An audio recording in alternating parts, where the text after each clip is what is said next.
অধ্যাপক আলী রিয়াজের নেতৃত্বাধীন সংবিধান সংস্কার কমিশন লিখিতভাবে সংবিধান সংস্কারের প্রস্তাব পাঠাতে রাজনৈতিক দলগুলোকে অনুরোধ করে। এই কমিশন ইতোমধ্যে বিশিষ্ট নাগরিক সহ অন্যান্য অংশীজনের সঙ্গে মতবিনিময় শুরু করেছে।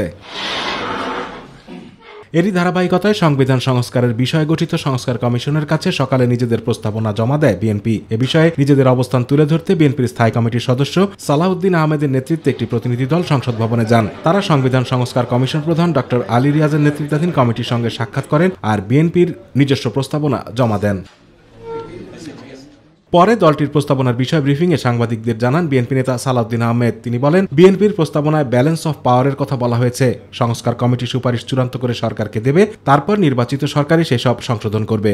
সংবিধান সংস্কার কমিশন তাদের রিকমেন্ডেশনসগুলো সরকারের কাছে প্রদান করবে এবং অন্তর্বর্তীকালীন সরকারের মাননীয় প্রধান উপদেষ্টা বলেছেন যে তারপরে উনি সবার সাথে আলোচনা করবেন, রাজনৈতিক দল, স্টেক হোল্ডার, বিশেষজ্ঞ, সমাজের বিভিন্ন শ্রেণীর প্রতিনিধি, সামাজিক শক্তি সবার সাথে আলোচনা করে সেটা ওনারা চূড়ান্ত করবেন।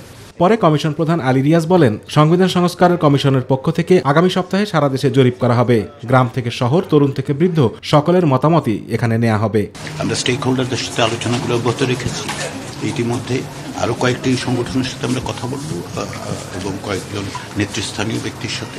এর বাইরে যেটা আমরা আগামী সপ্তাহে থেকে অবশ্যই শুরু করব সেটা হচ্ছে একটা জরিপ, সারা বাংলাদেশে একটা জরিপ তৈরি করবো, যাতে করে সমস্ত ধরনের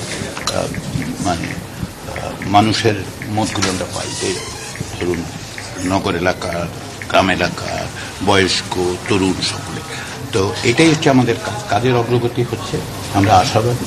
আতিকুর রহমান তিতাস, মাই টিভি।